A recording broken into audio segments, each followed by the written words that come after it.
এক অতি আশ্চর্য ঘটনাই ঘটে গেল আমি বলতে পারি, এই কারণে যে সজীব ওয়াজেদ জয় এবং সাংবাদিক ইলিয়াস একটা বিষয়ে এসে তারা একমত হয়েছেন, এবং কি এই বিষয়টা বর্তমান সরকারের সাথে, যিনি এই মুহূর্তে বাংলাদেশ ব্যাংকের গভর্নর হিসাবে দায়িত্ব পালন করছেন, এ আহসান এইচ মনসুর, ওনাকে নিয়ে দুইজন একসাথে সহমত হয়ে পোস্ট দিয়েছেন। বিষয়টা এমন না, সজীব ওয়াজেদ জয় আহসান এইচ মনসুরকে নিয়ে একটা পোস্ট যেটা শেয়ার করছেন, সাংবাদিক ইলিয়াস সেটাকে আরো বিশদভাবে সামনে নিয়ে এসেছেন। স্ক্রিনে আপনারা বেশ কিছু ছবি দেখতে পাচ্ছেন। এই ছবিগুলো হচ্ছে বাংলাদেশ ব্যাংকের গভর্নর আহসান এইচ মনসুর, ওনার মেয়ে মেহেরিন সারা মনসুর। সম্প্রতি দুবাইতে ৪৫ কোটি টাকা দিয়ে তিনি একটা ফ্ল্যাট কিনেছেন, আর তার এই ফ্ল্যাট কিনাকে কেন্দ্র করে আলোচনা সমালোচনা বইছে। কারণ বাংলাদেশ সরকারের মধ্যে গত ১০ মাসে সবচেয়ে বেশি বিদেশ ভ্রমণ করেছেন আমাদের এই গভর্নর এইচ এম মনসুর। অভিযোগ, প্রতিবার বিদেশ সফরে গিয়ে তিনি আপনার অনেক টাকা বাংলাদেশ থেকে পাচার করে তার মেয়েকে দিয়ে আসতেছেন। বোঝাই যায় যথেষ্ট অত্যাধুনিক বা আধুনিক ছবি দেখে বুঝতেছেন কি জিলজিলা আপার চেহারা, গায়ের থেকে মাখন বায়া বায়া পড়তেছে, বড় লোক হইলে যা হয় আর কি। যাই হোক, এখন কোন জায়গা থেকে দুইজনের মতটা মিলছে দেখেন। ফেসবুকের এক পোস্টে সজীব ওয়াজেদ জয়ের আনা অভিযোগের পরিপ্রেক্ষিতে আপনার এইচ এম মনসুর যে বক্তব্যটা দিচ্ছেন, বা সাংবাদিক ইলিয়াসও যে অভিযোগ করছেন, অথবা জনাব তারেক যে অভিযোগ করছেন, অনেকে এটা নিয়ে মার্কেট পুরা গরম। ওনার বক্তব্য হচ্ছে যে এই সম্পত্তিটা ওনার মেয়ের সম্পত্তি।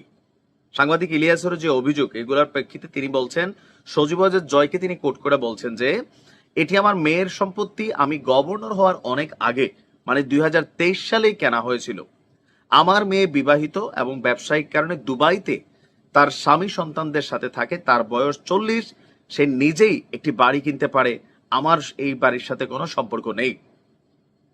নিষিদ্ধ সংগঠন ছাত্রলীগের কেন্দ্রীয় নির্বাহী কমিটির সাবেক সাধারণ সম্পাদক এস এম জাকির হোসেন একটা পোস্ট শেয়ার করেন, সেই পোস্টটাকে আবার শেয়ার করছে সজীব ওয়াজেদ জয়।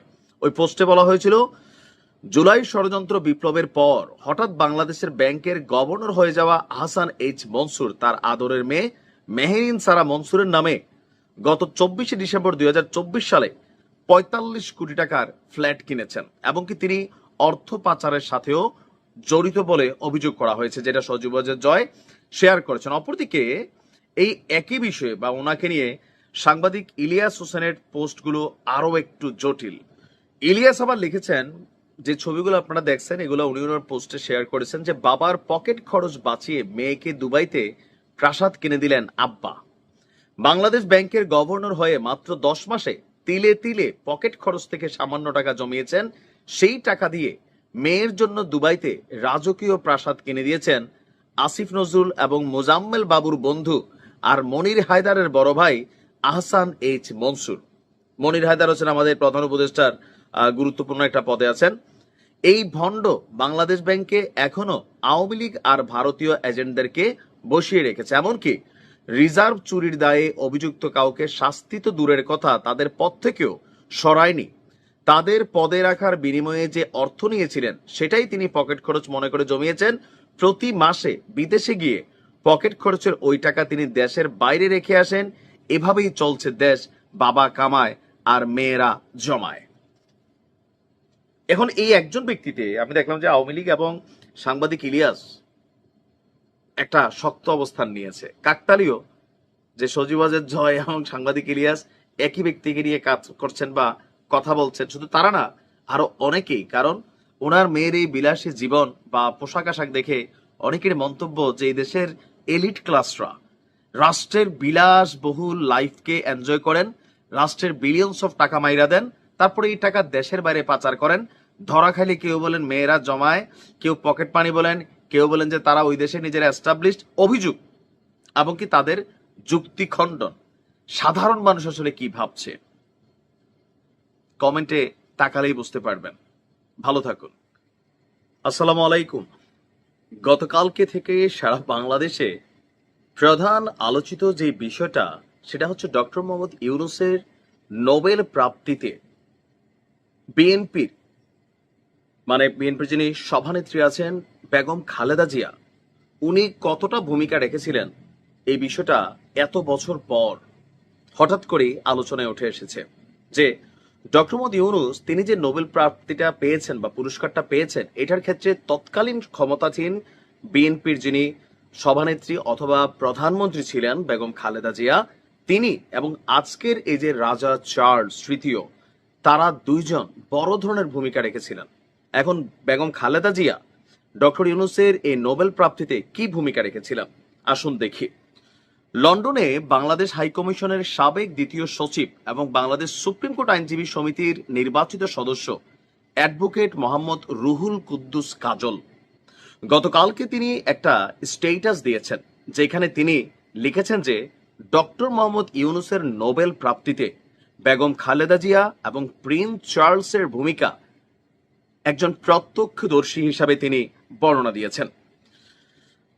তার যে বক্তব্যের মূল অংশগুলো আমরা যদি এখানে সামনে নিয়ে আসি, তিনি বলছেন যে সাবেক প্রধানমন্ত্রী বেগম খালেদা জিয়ার বদৌলতে বাংলাদেশ সরকারের একজন কূটনীতিক হিসাবে লন্ডনে বাংলাদেশ হাই কমিশনে কাজ করার সুযোগ হয়েছিল তো আপনার এই কাজল সাহেবের 2003 সালের সেপ্টেম্বর থেকে 2006 সালের অক্টোবর পর্যন্ত, মানে 3 বছর। তো তিনি বলছেন যে আমি ছিলাম হাই কমিশনের দ্বিতীয় সচিব। 2005 সালে রানী এলিজাবেথ কমনওয়েলথ ভুক্ত দেশের কূটনীতিকের জন্য বাকিংহাম প্যালেসে একটি গার্ডেন সিটির আয়োজন করেন, গার্ডেন পার্টির। বাংলাদেশের পক্ষ থেকে তৎকালীন হাই কমিশনার জনাব Mofazzal Karim, deputy high commissioner doctor Saiful Islam Khan এবং আমি দ্বিতীয় সচিব মোহাম্মদ কুদ্দুস স্ত্রীকে নিয়ে উপস্থিত ছিলাম। রাজকীয় রীতি অনুযায়ী প্রথমে রানী এলিজাবেথ, তারপর তার স্বামী ফিলিপস, প্রিন্স চার্লস সারিবদ্ধভাবে বিভিন্ন দেশের রাষ্ট্রদূতদের সাথে কুশলাদি বিনিময় করেন। তো বাংলাদেশে তখন বন্যা চলছিল। প্রিন্স চার্লস বন্যা পরিস্থিতি নিয়ে খোঁজখবর নিলেন, বাংলাদেশের প্রতি তার সমবেদনার কথা উল্লেখ করলেন। বন্যার প্রসঙ্গ শেষ করার পর হঠাৎ করে তিনি বলে উঠলেন, what are you doing about mister Yunus. তখন একথা শুনে আমরা তিনজনই অপ্রস্তুত হয়ে গেলাম, আসলে বুঝতেই পারিনি তিনি কোন ডক্টর ইউনূসের কথা বলছেন। আর প্রিন্স চার্লস বাংলাদেশের কোনো একজন একক ব্যক্তি সম্পর্কে কিছু বলবেন এটা আমাদের ধারণা ছিল না, কিন্তু তাকে জিজ্ঞাসা করা যায় না যে আপনি কার কথা বলছেন। আমাদের এমন অবস্থার মধ্যে তিনি বলে উঠলেন, I and Hillary are trying for Yunus Nobel prize, your government should come forward. মানে তিনি বললেন যে তিনি এবং হিলারি ক্লিন্টন ডক্টর মোহাম্মদ ইউনূসের নোবেল প্রাইজটা দেওয়ার জন্য বা ওনার নামটা সিলেক্টেড করার জন্য কাজ করে যাচ্ছে, আর তোমার সরকারের উচিত সামনে আসা। হিলারি ক্লিন্টনের নাম বলাতে আমরা বুঝতে পারলাম যে তিনি আমাদের এই ডক্টর ইউনূসকে নিয়ে কথা বলেছেন, কারণ ওই সময় ডক্টর ইউনূস হিলারি ক্লিন্টনকে নিয়ে বাংলাদেশে বেশ হইচই ফেলে দিয়েছেন। তো রাজা চলে যাবার পর, মানে তৎকালীন রাজা না, প্রিন্স চার্লস চলে যাবার পর হাই কমিশনার আমাদের দুজনের সঙ্গে আলাপ করে প্রিন্স চার্লসের এই কথার গুরুত্ব মানে সরকারকে জানানোর কথা বলেন। তো তিনি বললেন যে বিষয়টি নিয়ে সরাসরি মাননীয় প্রধানমন্ত্রী বেগম খালেদা জিয়াকে জানানোর কথা আমি প্রস্তাব করি। তো তখন মাননীয় প্রধানমন্ত্রীর মুখ্য সচিব ছিলেন ডক্টর কামাল সিদ্দিকী, আমাকে অনেক স্নেহ করতেন, আমার সঙ্গে তার যোগাযোগ ছিল। আমি তাকে ফোন করে হাই কমিশনার স্যারের সঙ্গে কথা বলিয়ে দিলাম।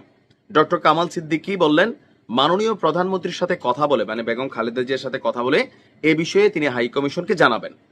তো সম্ভবত ওই দিন কিংবা পরের দিনই জানালেন যে বেগম খালেদা জিয়াকে তিনি অবহিত করেছেন, এবং বেগম খালেদা জিয়ার প্রথম রিয়াকশনটা ছিল বাংলাদেশের একজন মানুষ নোবেল পাবে, এটা তো আমাদের জাতির জন্য গর্বের বিষয়। আমাদের সরকার ডক্টর ইউনূসের নোবেল প্রাপ্তির জন্য রাষ্ট্রীয়ভাবে সব ধরনের সহযোগিতা করবে।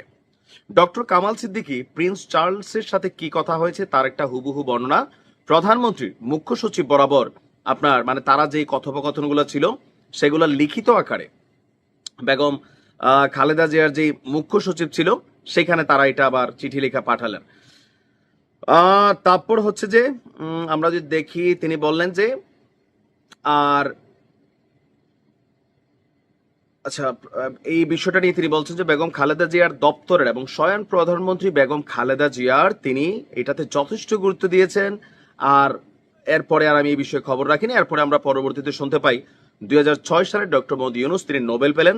তার নোবেল প্রাপ্তির বিষয়ে খালেদা জিয়া এত বেশি সিরিয়াস ছিলেন যে সুইডেনে নিযুক্ত পরবর্তী রাষ্ট্রদূত জনাব আজিজুল হক যখন সুইডেনের রাজার কাছে তার পরিচয়পত্র পেশ করেন, তিনি তখন ডক্টর ইউনূসের নোবেল প্রাপ্তির জন্য বাংলাদেশ সরকারের পূর্ণাঙ্গ সমর্থন প্রকাশ করেন এবং সুইডেনের রাজার সহযোগিতা কামনা করেন।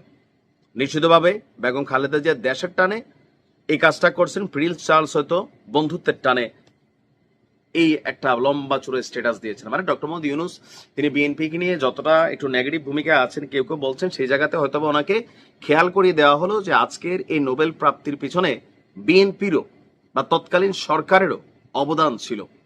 তিনি সেটা মাথায় রাখছেন কিনা হয়তো এটা স্মরণ করিয়ে দেওয়ার ইস্যু ছিল। যাই হোক, ভালো থাকুন। আসসালামু আলাইকুম।